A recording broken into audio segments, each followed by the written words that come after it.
નવા વિડીયોમાં તમારું સ્વાગત છે મિત્રો. આજના વિડીયોમાં આપણે વાત કરીશું સામાજિક વિજ્ઞાન અને ભાષાઓમાં રાઉન્ડ 3 પછી કેટલી જગ્યાઓ ખાલી છે, એટલે કે વેઇટિંગ લિસ્ટ માટે કેટલી જગ્યાઓ ખાલી છે. તો જોઈ લઈએ વિષય મુજબ અને કેટેગરી મુજબ કેટલી જગ્યાઓ ખાલી છે. સૌથી પહેલા આપણે સામાજિક વિજ્ઞાનની જોઈ લઈએ. સામાજિક વિજ્ઞાનમાં કયા જિલ્લામાં કેટલી જગ્યાઓ ખાલી છે જોઈ લઈએ. ટોટલ 53 જગ્યાઓ ખાલી છે, જેમાંથી વડોદરા જિલ્લામાં એસટીમાં 1 જગ્યા ખાલી છે. સુરત જિલ્લામાં એસસીબીસીમાં 1 જગ્યા છે. ખેડા જિલ્લામાં ઈડબ્લ્યુએસમાં 1 જગ્યા છે. આણંદમાં એસટીમાં 3 જગ્યા છે. પંચમહાલમાં એસટીમાં 5 જગ્યા છે. દાહોદમાં એસટીમાં 12 જગ્યા. પોરબંદરમાં એસસીમાં 1 જગ્યા. પાટણમાં એસટીમાં 1. ભાવનગરમાં એસટીમાં 3. જામનગરમાં એસસીમાં 2. અમરેલીમાં એસટીમાં 1. ભરૂચમાં એસટીમાં 1. નર્મદામાં એસસીબીસીમાં 3. વલસાડમાં એસસીમાં 1. બનાસકાંઠામાં એસટીમાં 3. સુરેન્દ્રનગર એસસી 2. ડાંગમાં એસસીબીસીમાં 1. દ્વારકામાં એસટીમાં 2. મહીસાગરમાં એસટીમાં 1. મોરબીમાં એસટીમાં 1. છોટાઉદેપુરમાં એસસીબીસીમાં 4. આ રીતે ઓપનમાં 0 છે, એસસીમાં 6, એસટીમાં 36, એસસીબીસીમાં 9, ઈડબ્લ્યુએસમાં 1 અને ટોટલ 52 જગ્યાઓ છે. એ બી કેટેગરીમાં પણ 15 અને 21 એમ ખાલી જગ્યા છે. તો વેઇટિંગ રાઉન્ડ છે એ ગમે ત્યારે આવી શકે છે. ગણિત વિજ્ઞાનના રાઉન્ડ પછી અથવા તો આમાં ઘણો સમય પણ લાગી શકે છે, 4-5 મહિના પણ થાય છે. તો એ પ્રમાણે વેઇટિંગ રાઉન્ડ આવે છે. તો સમયે જોતા રહેવું પડે છે વેબસાઇટ પર, અને યુટ્યુબ ચેનલ પર પણ અમારો વિડીયો અપલોડ થશે જ્યારે વેઇટિંગ રાઉન્ડ આવશે ત્યારે. ગુજરાતીમાં જોઈ લઈએ તો પંચમહાલમાં એસટીમાં 1 જગ્યા છે. દાહોદમાં એસટીમાં 3 છે. ભાવનગરમાં એસટીમાં 1 છે. ત્યાર પછી જામનગરમાં ઈડબ્લ્યુએસમાં 1. અમરેલીમાં ઓપનમાં 1 છે. ભરૂચમાં એસટીમાં 1. નર્મદામાં એસસીબીસીમાં 1.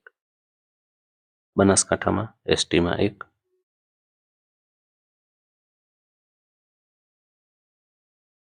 ત્યાર પછી ડાંગ, તાપી, અરવલ્લી બધું ખાલી છે. ગીર સોમનાથ ખાલી છે. દ્વારકામાં 1 જગ્યા છે એસટીમાં. મોરબીમાં 1 જગ્યા છે એસટી. છોટાઉદેપુરમાં એસસીબીસી 1 કુલ છે. ઓપનમાં 1, એસટીમાં 9, એસસીબીસીમાં 2, ઈડબ્લ્યુએસમાં 1 એમ કુલ 13 જગ્યા છે. એ અને બી કેટેગરીમાં પણ 5-4 જગ્યા છે. તો આ પ્રમાણે ગુજરાતીનું છે. આગળ બીજા વિષયનું જોઈએ તો હિન્દી માટે જોઈ લઈએ તો રાજકોટમાં એસટીમાં 1 જગ્યા છે. ત્યાર પછી પંચમહાલમાં 1 જગ્યા છે. દાહોદમાં એસટીમાં 2 જગ્યા છે.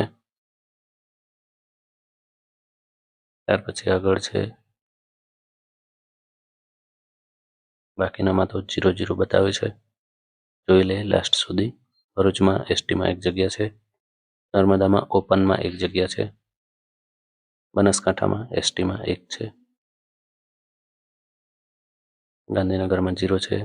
ડાંગ, તાપી, અરવલ્લી બધામાં 0 છે. ગીર સોમનાથ, દ્વારકામાં 1 જગ્યા છે ઓપનમાં. મહીસાગરમાં એસટીમાં 1 જગ્યા છે. બોટાદમાં 1 જગ્યા છે ઓપનમાં. આમ કુલ જિલ્લાનું જોઈએ તો ઓપનમાં 3 છે, એસટીમાં 7, ટોટલ 10 જગ્યાઓ ખાલી છે હિન્દીમાં. અંગ્રેજી માટે પણ જોઈ લે તો અંગ્રેજીમાં પંચમહાલમાં એસટીમાં 1 જગ્યા છે.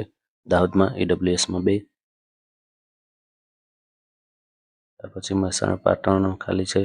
ભાવનગરમાં 1 જગ્યા છે એસટીમાં. અમરેલીમાં 1 જગ્યા એસટીમાં છે. નર્મદામાં 1 જગ્યા ઈડબ્લ્યુએસમાં. બનાસકાંઠામાં ઈડબ્લ્યુએસમાં 1 અને એસટીમાં 1, 2 જગ્યા છે ટોટલ.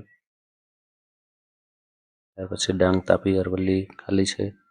ગીર સોમનાથ ખાલી છે. મહીસાગરમાં એક જગ્યા એસટીમાં છે.